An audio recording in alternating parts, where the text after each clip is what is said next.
안녕하십니까, 조현욱입니다. 이제 이번 시간부터 제조소 등의 뭘 보는 거죠? 위치, 구조 및 설비 기준을 보는 거죠.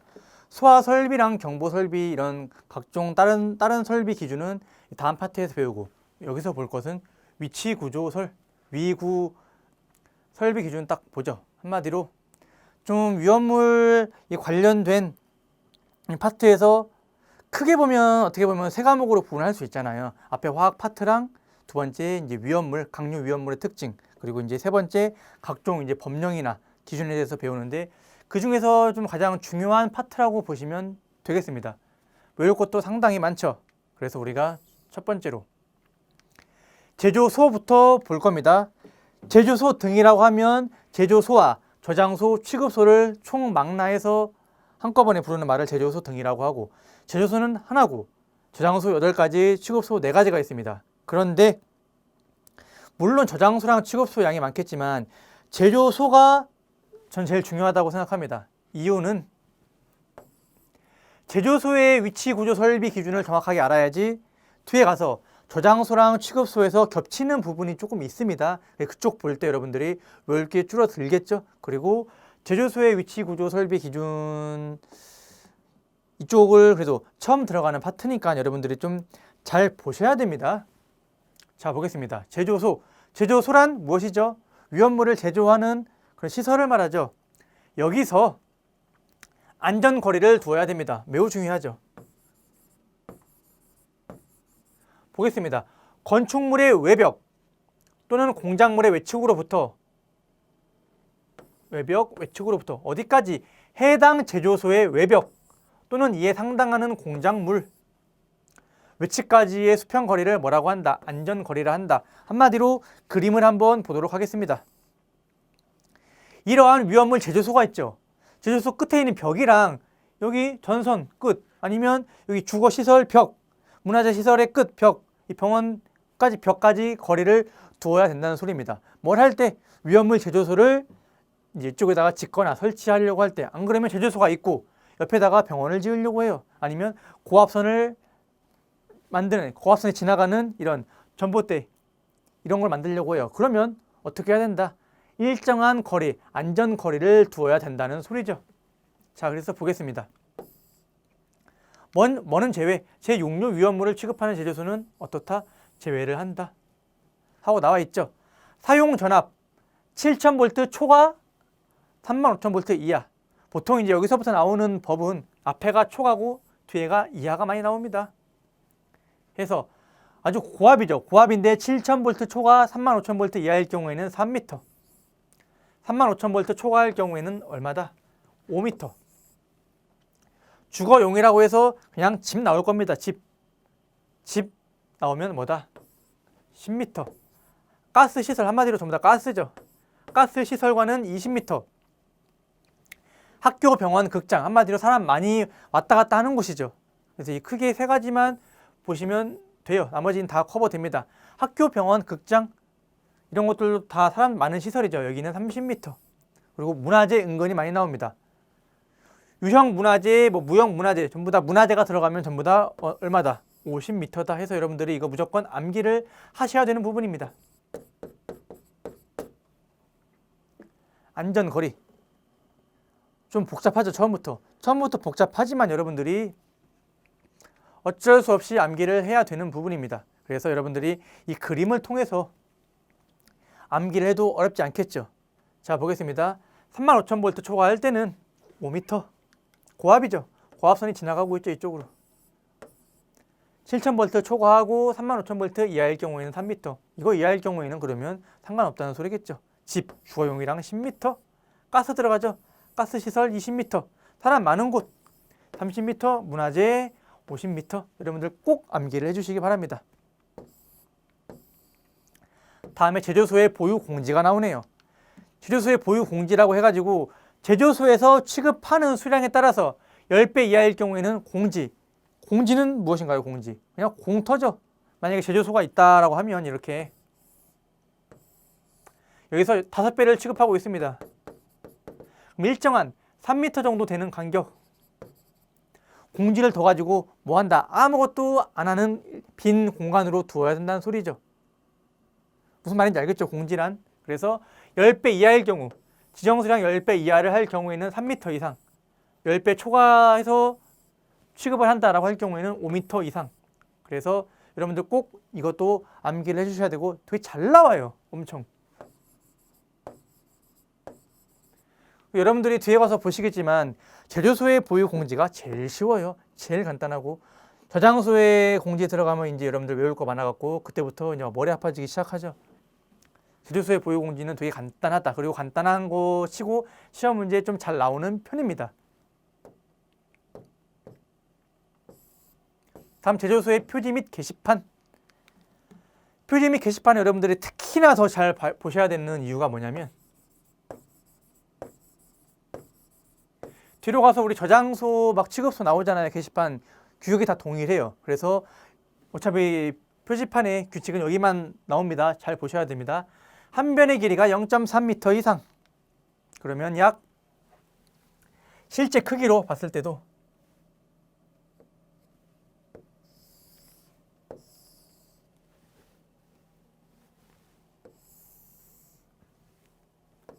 최소입니다. 최소. 이게 0.3m 이상, 0.6m 이상 될 겁니다.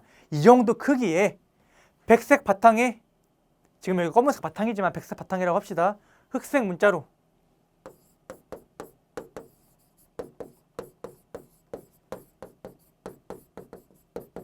색깔은 반대가 되겠죠. 이런 식으로 이 정도 크기의 판을 붙여놔야 된다는 소리입니다. 어디에? 위험물 제조소에요. 그래서 중요한 게 무엇이다?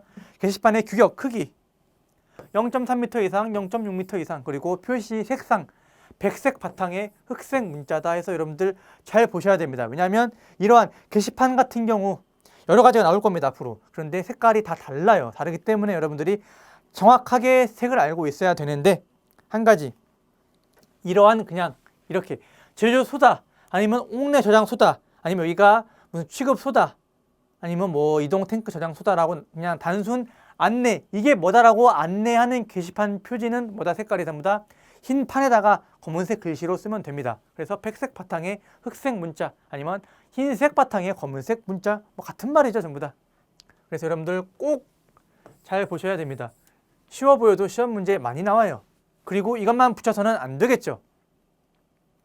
뭘 붙여야 된다? 방화에 관하여 필요한 사항을 게시한 게시판 설치. 역시 뭐다? 게시판의 색상은 동일하고 크기도 동일해요. 크기는 앞으로 전부 다 이거밖에 안 나올 겁니다. 거의 다. 하나인가 뭔가 크기 다른 거 하나 있고 거의 한 98%, 99%는 전부 다 이 크기입니다. 0.3 이상, 0.6m 이상. 그러면 이 크기가 아닌 것만 따로 보시면 되겠죠. 기재 내용, 위험물의 유별 및 품명.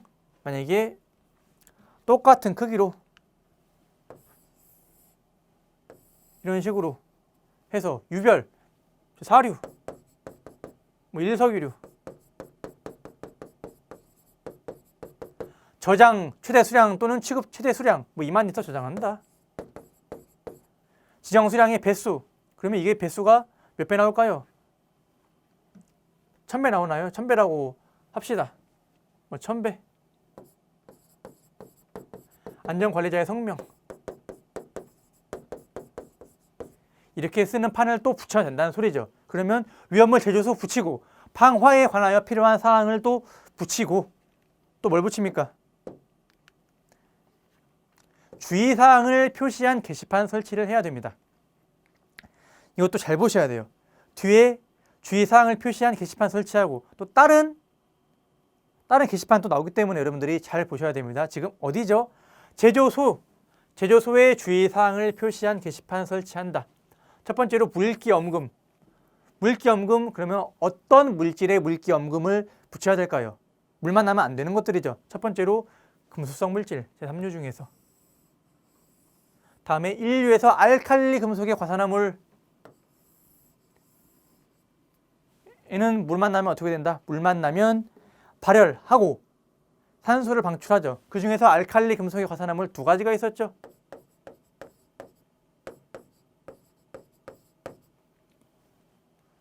과산화물인데 알칼리족에 속하는 물질이죠. 그래서 과산화 칼륨과 과산화 나트륨을 말합니다. 앞으로 계속 나올 거예요. 알칼리 금속의 과산화물. 그러면 이 두 가지를 일컫는구나라고 여러분들이 알고 계시면 되겠죠. 물만 남아 안 되는 애들입니다. 색깔 여러분들 헷갈리시면 안 돼요. 바탕이 뭐다? 바탕이 뭐를 나타내는 청색 바탕에 글자색은 백색 문자입니다. 그래서 여러분들 앞에는 전부 다 백색 바탕에 검은색 글자였는데 여기서는 문자색이 백색이죠. 주의를 좀 하셔야 됩니다. 다음에 이류 위험물, 인화성 고체를 제외한 이류 위험물은 화기 주의. 나머지 이류의 인화성 고체, 삼류 중에서 자연 발화성 물질, 제 사류, 오류, 한마디로 잘 타는 물질이죠. 얘네들은 화기 엄금이다. 그리고 색은 같아요.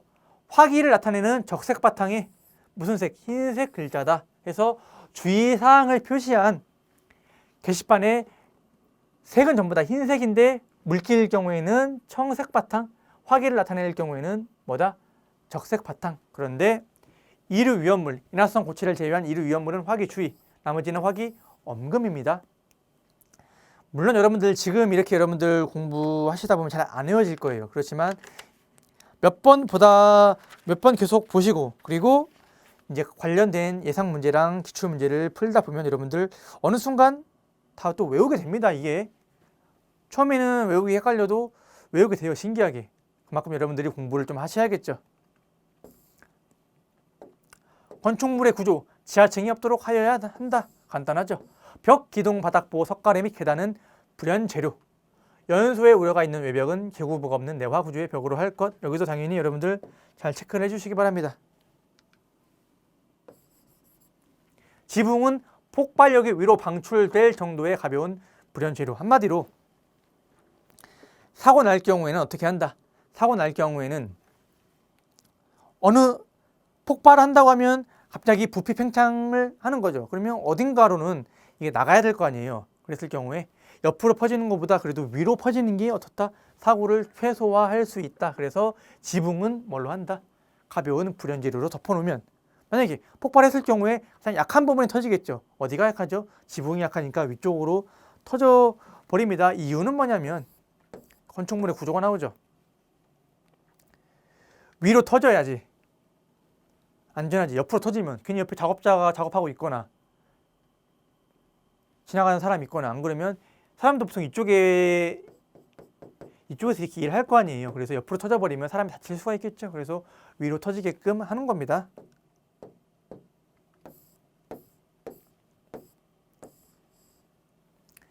다음, 지붕을 내화 구조. 일단 불연 재료로 해야 되는데 내화 구조로 할 수 있는 경우가 나오죠. 이런 문제 시험 문제 잘 나옵니다. 생각보다. 보셔야 돼요. 제1의 위험물인데 뭐다? 인화성 고체와 분상의 꽃. 분상은 분말이죠. 분말, 인화성 고체 제외하고 제4류 위험물 중에서 사석유리와 동식물유 그리고 제6류 위험물은 지붕을 뭘로 할 수 있다? 내화 구조로 할 수 있다. 그리고 출입구와 비상구에는 갑종 방화문과 을종 방화문을 설치해야 된다. 그래서 갑종 방화문, 을종 방화문 차이는 뭐냐면 갑종은 비차열 기준합니다. 1시간 막을 수 있고 을종은 비차열 30분. 이 철판 두께가 좀 달라요. 그래서 갑종 방화문은 여러 가지 조건이 있겠지만 단순히 철판으로 보면 1.5mm 이상, 일종은 0.8에서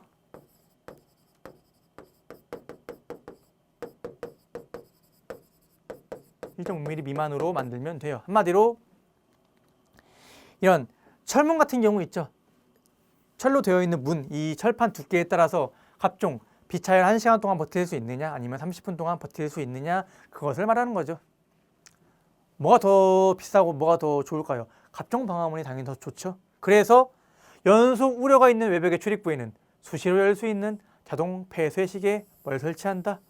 갑종 방화문을 설치해야겠죠. 왜냐하면 갑종 방화문이 좀 더 잘 버틸 수 있기 때문에. 유리는 망임유리. 계속 망임유리 나올 겁니다. 액체 위험물을 취급하는 건축물의 바닥은 적당한 경사를 두고 최저부에 뭘 설치한다? 집유 설비를 설치해야 됩니다. 왜냐하면 기름을 모아야겠죠. 기름 어디 세면 안 되기 때문에. 그래서 전체적인 그림이 나와 있습니다. 지하층 설치 불가. 바닥은 불연 재료. 전부 다 벽 기둥 보호 석가래 계단 불연 재료로 하고 지붕 가벼운 불연 재료, 출입구에는 방화문 설치한다. 어떤 구조인지 여러분들 아시겠죠? 채광, 불연 재료로 하고 채광 면적을 최소로 할 것, 조명 설비, 방폭 등. 내화 내열 전선, 전멸 스위치는 출입구 바깥 부분에 설치한다 해서 보통 이렇게 입구가 있으면 이쪽에다가 이런 제어판, 계기판을 만들어 놓고서 이쪽에 전멸 스위치 누를 수 있게 해놓죠. 꼭 저렇게 설치하라는 건 아닌데 보통 저렇게 되어 있습니다. 들어가는 입구 앞에 옆에 이런 각종 버튼이 있죠. 그래서 뭐 끄거나 켜거나 할 때 밖에서 해야죠. 안에서 언제 하고 있습니까? 일단 사고 나면 밖으로 나와야죠. 나와서 꺼야 되기 때문에 전멸 스위치는 바깥 부분에 설치한다. 환기 보겠습니다. 환기 설비 매우 중요하고 시험 문제 잘 나옵니다.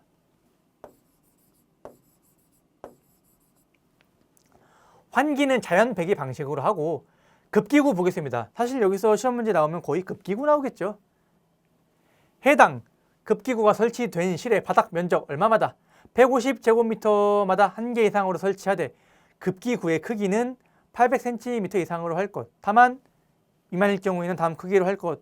한마디로 여기 밑에 하나 더 붙여놓으면 되죠.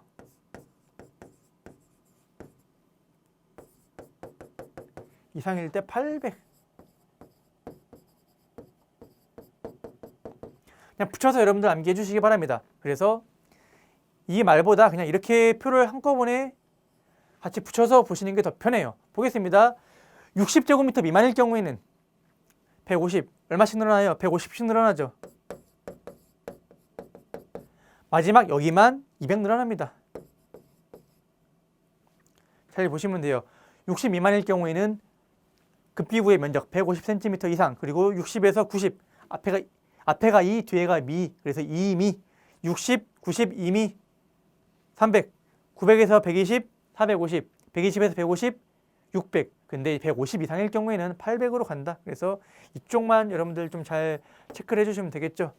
60부터 150인데 30씩 늘어난다고 보시면 됩니다. 60 미만일 경우, 150 이상일 경우, 그리고 중간에는 30씩 되어 있죠. 그래서 여러분들 이렇게 잘 구분을 해주시기 바랍니다. 급기구는 어디에 설치한다? 낮은 곳에 설치하고 가는 눈의 구리망으로 인화 방지망을 설치한다. 환기구는 어디? 지상 2m 이상 높이에 회전식 고정 벤틸레이터 또는 루프팬 방식으로 설치할 것. 이것도 의외로 잘 나와요. 3, 4번도. 그래서 환기 설비가 매우 중요합니다. 다시 급기구 낮은 곳, 환기구 높은 곳이죠. 그리고 급기구에는 인화 방지망, 환기구는 회전식 고정 벤틸레이터 또는 루프팬 방식으로 한다. 그리고 급기구의 면적까지 여러분들이 다 잘 기억을 해 주셔야 되죠. 이렇게 복잡하고 어렵지만 이상하게 문제 풀다 보면 제조소 막상 제가 옛날에 오프라인 수업을 해봐도 이 제조소 쪽에서 잘 안 틀려요. 왜 안 틀리죠? 이 파트 처음이죠. 그래서 사람들이 공부를 처음에 공부하다가 뒤로 넘어갔는데 다시 또 공부해야지 해서 또 앞에 봐요. 또 앞에 보고 앞에 봅니다. 그래서 이상하게 앞에 제조소에 있는 부분은 거의 안 틀려요. 사람들이 많이 봐서 그런지 몰라도. 그래서 여러분들도 물론 전체적으로 공부를 다 하고선 앞에 봐야겠지만 사람 심리가 그렇잖아요. 좀 앞에 있는 걸 많이 계속 보게끔 되잖아요. 책 보면 저도 그랬습니다. 항상 문제집 보면 어떻게 돼요? 앞에 있는 거는 푸는데 뒤에 있는 건 안 풀죠. 다 똑같습니다. 사람들이 다. 그래서 어떻다 여러분들? 특히나 제조소에 있는 부분은 잘 안 틀려요. 근데 여러분들은 역으로 한번 공부를 해보시기 바랍니다. 뒤에서부터. 자, 나와 있죠. 급기구는 낮은 곳에 설치한다. 바닥 면적 150제곱미터마다 한 개 이상 설치하고 크기는 800이라고 했죠. 작았을 때 기준도 여러분들 보셔야 됩니다.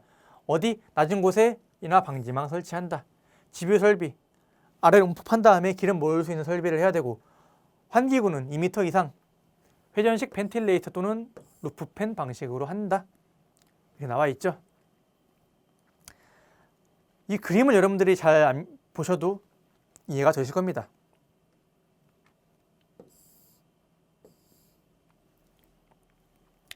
다음에 배출 설비 한번 보도록 하겠습니다. 설치 장소, 가연성 증기 또는 미분이 체류할 우려가 있는 건축물에 뭘 설치한다? 배출 설비를 합니다.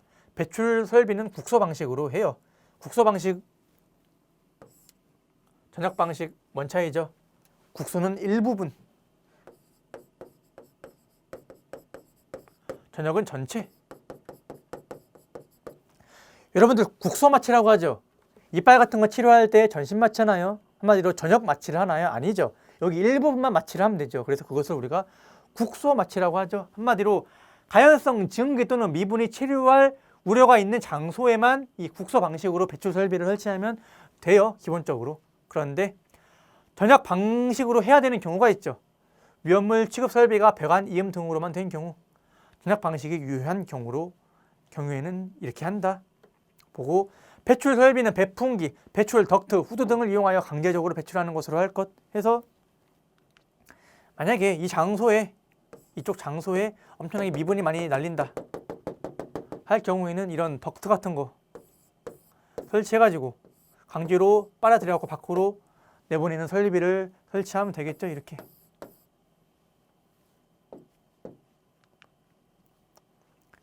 배출 능력이 시험 문제에 가장 많이 나올 겁니다. 배출 설비에서 당연히 봐야겠죠. 1시간당 얼마죠? 1시간당 용적의 20배 이상. 이게 어떨 때? 국소 방식일 때. 전역 방출 방식일 경우에는 바닥 면적 얼마당? 1m 제곱당 18세제곱미터 이상 방출해야 된다 해서 이 네 가지 한꺼번에 물어볼 수도 있고 따로따로 물어볼 수 있습니다. 정리하시면 되겠죠. 국소 1시간당 20배, 전역 얼마당? 1제곱미터당 18세제곱미터. 이거 두 개 다 잘 나옵니다. 여러분들 시험. 이렇게 여러분들이 표에서 암기를 해주시면 되겠죠. 급기구는 높은 곳에 설치하고, 그래서 여러분들 좀 헷갈릴 수 있습니다. 왜냐하면 앞에 나와 있죠. 급기구는 낮은 곳에 설치하고, 자, 환기 설비에서 급기구는 낮은 곳, 배출 설비에서 급기구는 높은 곳입니다. 이 두 가지도 여러분들 잘 구분하셔야 돼요. 되게 헷갈려요, 은근히. 가는 눈의 구리망으로 인화 방지망을 설치한다. 배출구는 2m 이상으로서 연소 우려가 없는 장소에 설치하고, 배풍기는 강제 배기 방식으로 설치한다 해서 우리가 환기 설비 그리고 배출 설비까지 봤죠. 두 개 어려운 건 없으나 헷갈리는 건 뭐다? 급기구의 위치다. 여러분들 잘 보셔야 되죠. 환기 설비에서는 어디를 한다? 환기 설비에서는 급기구 낮은 곳, 배출 설비에서는 급기구 높은 곳에 설치해야 되죠. 잘 구분을 해주시기 바랍니다. 다음, 제조소에 설치해야 되는 설비 및 장치 되게 많아요. 채광 설비, 환기 설비, 배출 설비, 위험물 누출 배산 방지 설비, 가열 냉각 설비, 온도 측정 장치, 가열 건조 설비. 그런데 우리가 볼 거는 뭐다? 압력계 및 안전 장치다. 안전 밸브는 무엇입니까? 안전 밸브. 자동적으로 압력 상승을 정지시키는 장치. 보통 이런 큰 설비 같은 경우에 보면 압력 게이지가 있죠. 압력 게이지 보고선 압력이 올라가거나 낮아지거나 그 설비가 작동함에 따라서 게이지가 바뀌겠죠. 그런데 자동적으로 압력 상승을 정지시키는 장치에서 안전 밸브가 어떻게 돼요? 압력이 이상적으로 높아지면 잠겨지겠죠.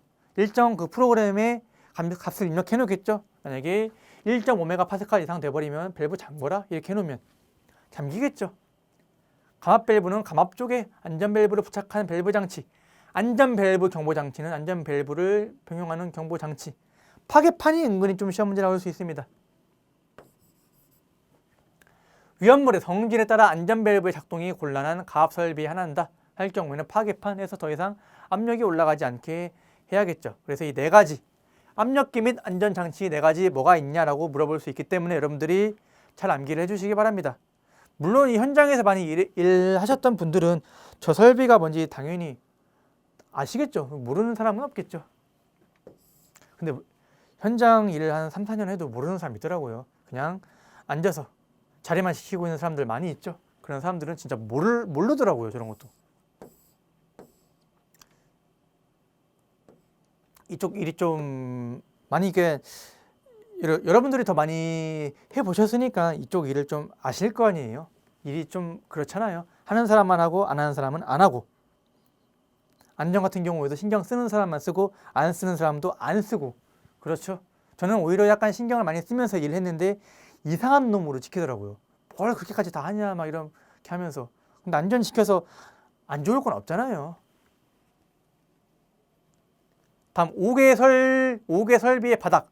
5억 외에서 뭘 취급하는 경우죠? 5억 외에서 액체 위험물을 취급하는 경우. 자, 이제 여기서부터 턱의 높이가 많이 나옵니다.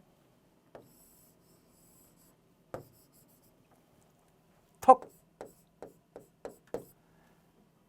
한마디로 액체 위험물을 취급하는 장소에서 이런 턱의 높이가 많이 나오는데 어디 나오냐면 뭐 취급소에서도 나오고 판매 취급소에서도 턱의 높이가 나오고 뭐 5개 주장 탱크 거기서 펌프실에 있는 턱의 높이도 나오고 여러 가지가 나올 겁니다. 그때 이 턱의 높이를 물어보는 문제가 나올 수 있기 때문에 여러분들이 잘 구분하셔야 돼요. 지금 여기 어디죠? 제조소 5개 설비. 여기 턱은 0.15죠. 크기가 다 달라요. 0.15짜리 있고 0.2짜리 있고 0.1짜리 있습니다. 대부분 0.15긴 한데 턱의 높이 잘 보셔야 됩니다. 바닥에 집유 설비, 기름을 모으는 설비를 말하죠. 해야 되고 위험물, 한마디로 용해가 안 되는 물질이 있겠죠. 거의 안 섞이는 물질들이 많이 있죠. 이럴 경우에는 집유 설비에 뭘 해야 된다? 유분리 장치를 설치해야 됩니다. 특히나 주유소나 이런 데 많이 다 되어 있습니다. 설비가 집유 설비와 유분리 장치. 또 그림이 있죠. 턱 0.15. 약간 턱이 있는 쪽을 낮게 경사지게 해야지 한 곳으로 모이겠죠. 그쪽에 뭐가 있다. 그쪽에 집유 설비가 있고 여기 안에 유분리 장치를 설치해야겠죠. 약간 이렇게 경사지게 해야지 한쪽으로 기름이 모이죠. 다음 8번. 이쪽 파트에서 시험 문제에 무조건 나온다고 보시면 되고 제일 많이 나오는 것 중에 하나입니다. 정전기 제거 설비. 매우 중요. 매우 엄청 많이 중요. 아주 별표를 아주 크게 여러분들이 많이 치시기 바랍니다.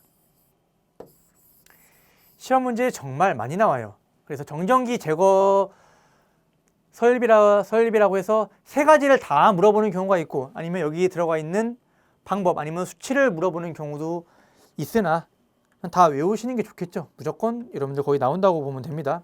첫 번째 접지. 간단하죠. 접지는 가장 쉬운 방법이고 공기 중에 상대 습도를 얼마 이상으로 70% 이상으로 하는 방법이 있죠. 자, 이거 어떻게 구분할까요? 여러분들 여름, 겨울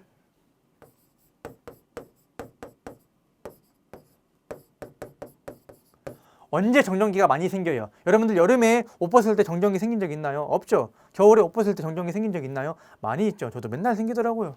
겨울철이 건조하죠. 여기는 습해요. 여기는 습해, 여기는 건조해. 습도가 상대 습도를 70% 이상으로 한다는 소리는 습하게 하는 거죠. 습해야지 정전기가 안 생깁니다. 건조하면 정전기가 생겨요. 구분할 수 있겠죠. 습도는 높여야지 정전기가 안 생깁니다. 자, 그리고 공기를 이온화하는 방법에서 제전기라고도 하고 영어로 하면 이온화이죠. 나는 기계가 있어요. 기계 사서 달아놓으면 돼요. 해서 정전기가 많이 발생할 수 있는 사업장 아니면 정전기 발생에 의해서 큰 사고가 날 수 있는 이런 제조소 설비에는 이런 제전기, 이온하이저를 설치해갖고 어떻게 한다? 정전기 발생을 방지를 시켜야겠죠. 그래서 이런 것들이 있습니다. 세 가지 여러분들 필수로 꼭 암기를 해주시기 바랍니다. 다음 위험물 취급 탱크. 위험물 제조소 옥 외에 있는 취급 탱크 해서 우리가 방유제 용량이 나옵니다. 또 중요하죠. 매우. 방유제. 두 군데서 나옵니다. 우리 지금 보고 있는 것은 지금 제조소죠. 제조소 옥 외. 뒤에 가서 옥의 탱크 저장소에 방유제가 있는데 거기도 중요하고 많이 나옵니다. 그렇지만 여기도 많이 나와요. 그래서 일단 문제에서 여러분들 방유제가 나온다고 하면 어디에 있는지부터 꼭 보셔야 됩니다. 왜냐하면 기준이 달라요. 지금 어디죠? 제조소 옥 외에 있는 거죠. 그래서 제조소 옥 외인지 아니면 옥의 탱크 저장소에 방유제인지 꼭 구분을 하셔야 됩니다. 자, 나오죠. 하나의 탱크가 하나 있다 해서 제가 아까 수영장이라고 했었죠. 이렇게 뚝 수영장 같은 걸 만들어 놓고선 안에 탱크를 설치합니다. 그러면 왜 설치한다 그랬죠? 이렇게 있고 탱크가 하나 있습니다. 탱크가 깨지거나 터질 수가 있잖아요. 그러면 이 액체 위험물을 밖으로 안 새기 가둬놔야겠죠. 가둬놓는 것을 방유제라고 하고,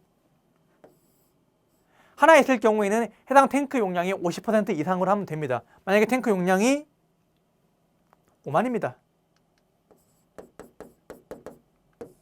탱크 용량이 5만이에요. 그러면 방유제 용량 얼마로 하면 돼요? 여기 용량 2만 5천으로 하면 되죠. 하나 할 때는 쉬워요. 그런데 2개 이상 탱크를 한다.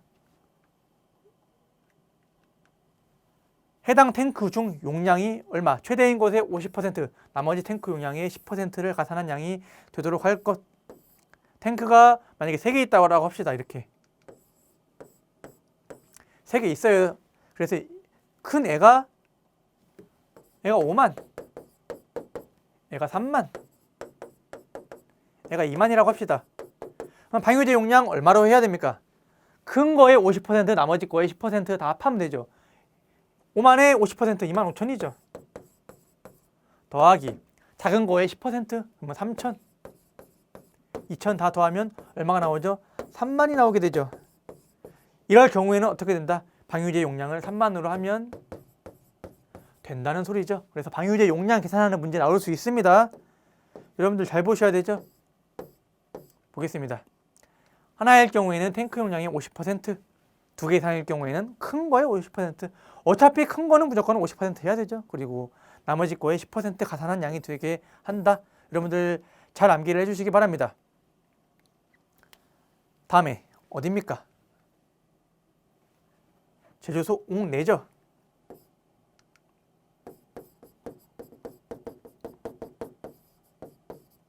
옥내는 되게 쉽습니다. 하나일 경우에는 해당 탱크 용량 이상, 해당 탱크가 만이면 만, 2개 이상일 경우에는 제일 큰 거 탱크 용량 이상, 만약에 2만짜리랑 만짜리 있습니다. 그럴 경우에는 2만으로 해라 그 소리죠. 그리고 옥 내에 있는 경우는 상대적으로 옥 외에 있는 것보다 출제 빈도가 약간 떨어집니다. 옥 외가 더 많이 나오긴 많이 나와요. 그렇지만 옥 내도 여러분들이 꼭 잘 보셔야 되죠.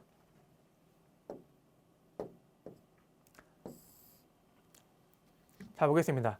다시 한번 정리 딱 해놓은 거죠. 위험물 제조소 옥 외에 있는 위험물 취급 탱크의 방유제 용량 한 개일 때 50%, 2개 이상일 때 큰 거에 50, 나머지 거에 10% 다 합한 양. 옥 내일 경우 한 개일 때 탱크 용량 2개 이상일 때 큰 거 용량 이상.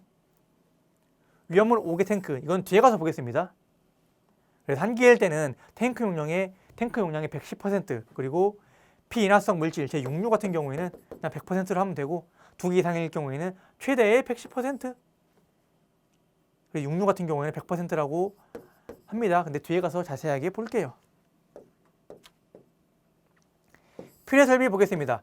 지정 수량의 10배 이상 위험물 제조소에는 뭘 해야 된다? 필요 설비를 무조건 설치해야 되는데 뭔 제외? 6류 위험물 제외. 그래서 이거 많이 물어봅니다. 은근히. 그리고 필요 설비는 뭐다? 지정 수량 10배 이상 위험물을 제조할 경우에 필요침 설치해야 됩니다. 간단하죠? 배관, 재질, 강관, 유리, 섬유, 플라스틱 이런 걸로 한다. 그리고 수압시험은 최대 상용 압력의 1.5배 이상 압력에서 시험한다. 이것도 앞으로 자주 나올 겁니다.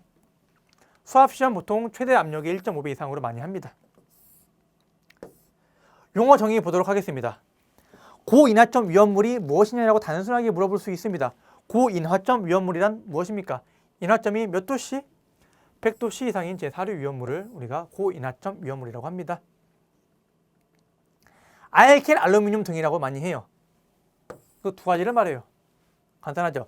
아세트알데히드 등은 아세트알데히드와 산화프로필렌, 아니면 이것을 어느 하나 이상 함유하는 것이라고 하는데 그냥 이렇게만 알아두시면 됩니다. 알킬 알루미늄은 알킬 알루미늄과 알킬 리튬, 아세트알데히드 등은 아세트알데히드와 산화프로필렌을 말해요. 히드록실 아민은 히드록실 아민과 아민 염류를 말합니다. 간단하고 어렵지 않죠? 고인화점 위험물 제조소의 특례, 안전거리 똑같죠? 주거용 10m, 가스 20, 문화재 50. 나머지 건 없죠. 보유공지는 3m 이상. 그래서 여기서 고인하점 위험물 제조소에 특례했을 때 뭐 주거용을 물어보든 가스를 물어보든 문화재를 물어보든 우리가 앞에서 일반 제조소의 안전거리랑 동일하죠. 그래서 그렇게 어렵지는 않으실 겁니다. 나머지 거는 읽어보고 넘어가시면 돼요. 여기서 또 특이한 애가 하나 나오죠. 뭐가 나올까요? 히드록실 아민 등을 취급하는 제조소의 특례. 이게 몇 년 전에 바뀌었죠. 그래서 51.1 곱하기 3제곱근 뭐다? 배수다. 그래서 히드록실 아민의 지정 수량이 100kg인 거 우리가 제5류 위험을 할 때 봤었죠. 만약에 800kg이 있다. 그럼 지정 수량이 8배죠. 자, 그러면 51.1 800kg을 제조하는데 그럼 어떻게 계산할까요? 51.1 곱하기 3제곱근 8이죠. 그러면 3제곱근 8 얼마 나와요? 뭘 세제곱하면 8이 나오냐 그 소리입니다. 계산기로 뚫어보면 나오겠죠. 어차피 공학용 계산기에 3제곱근이 있기 때문에 이게 2 나오죠. 그러면 얼마 나올까요? 102.2m 나오나요? 이렇게 나오게 되는 겁니다. 그래서 이 3제곱근의 의미는 뭔지 아시겠죠, 여러분들? 나오죠.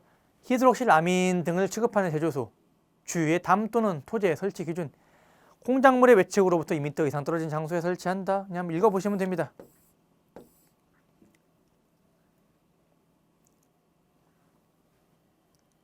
히드록실 아민 등을 취급하는 설비에는 철, 이온 등의 혼입에 의한 위험한 반응을 방지하기 위한 조치를 강구한다. 5번만 한번 잘 체크를 해서 보시겠습니다. 15번 매우 중요합니다. 알킬 알루미늄, 아세트 알데히드 등을 취급하는 어디? 제조소의 특례. 알킬 알루미늄 등, 알킬 알루미늄과 알킬 리튬이죠. 취급하는 설비에는 불활성 기체를 봉입하는 장치를 갖추고 아세트 알데히드 등을 취급하는 설비는 은수은 구리, 구리는 동이죠. 마그네슘 또는 이를 성분으로 하는 합금으로 만들지 아니할 것. 왜죠? 금속 아세틸레이트 생성하기 때문에. 다 아실 겁니다.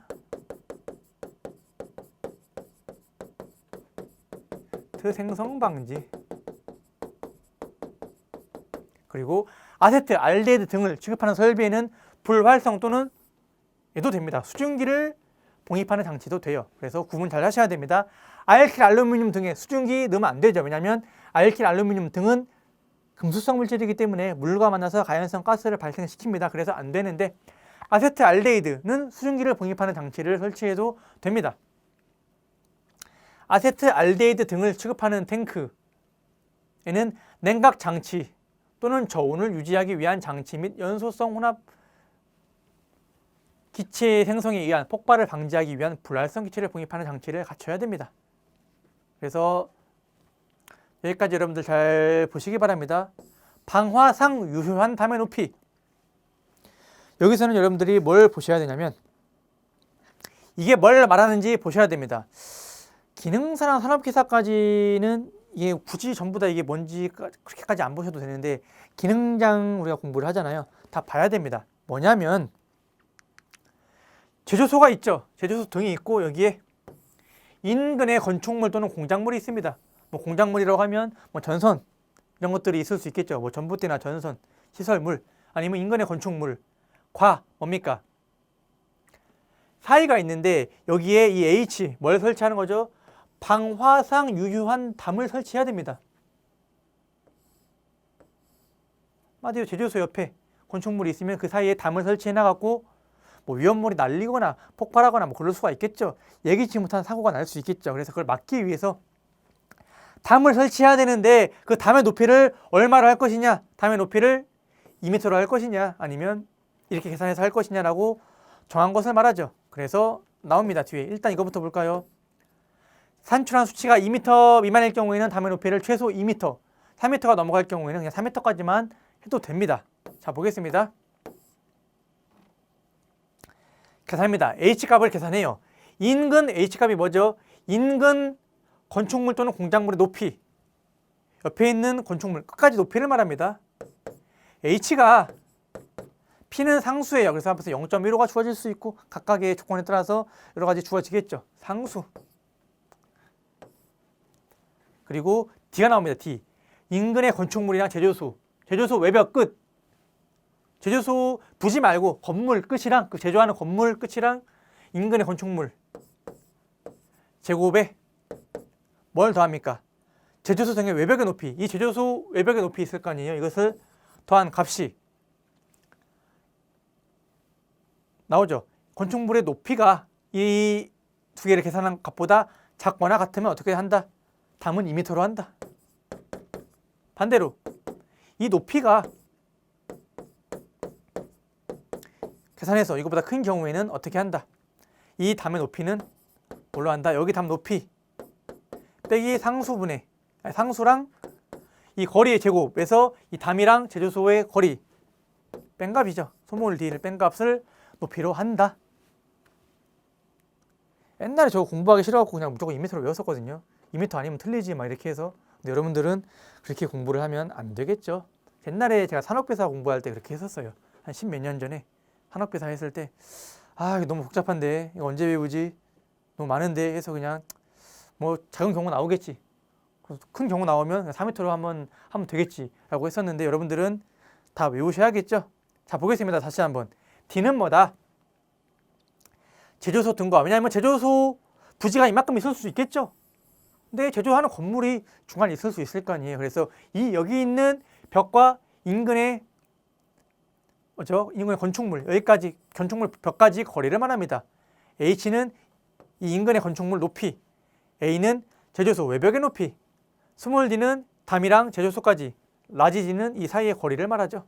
여러분들 이 그림 자체를 몇 번 한참 좀 보시기 바랍니다. 잘 보셔서 암기를 좀 해주셔야 돼요. 2m 미만일 경우에는 2m, 4m 넘어갈 경우에는 4m. 소형 소화기 설치 대상인 경우에는 대형 소화기 1개 이상을 증설할 것. 나오죠. 4m 이상일 경우에는 다음에 소화 설비를 한다. 대형 소화기 설치 대상일 경우에는 대신 옥내, 옥외, 스프링, 물분무, 포소화 설비, 불활성, 할로겐, 분말 소화 설비 중 적응 있는 소화 설비를 설치한다. 해서 읽어보시면 되겠습니다. 방화상 유효한 담 5m 미만, 내화 구조 5m 이상 불연 재료로 한다라고 보시면 되겠죠. 그러면 일단 우리 제조소 등 해서 제조소, 저장소, 취급소가 있죠. 그 중에서 아주 큰 거 하나, 제조소의 위치 구조 설비 기준이 끝났습니다. 정리를 여러분들 좀 잘 해주시기 바랍니다. 내용이 되게 많아요. 많으나 다음 저장소는 8가지가 나오죠. 8가지 중에서 우리가 7가지를 배울 거기 때문에 앞에 있는 것부터 정리를 잘 해주셔야지 뒤에 가서 여러분들이 압박감을 느끼지 않습니다. 자, 그러면 제조소 기준 여기까지 하도록 하겠습니다. 수고하셨습니다.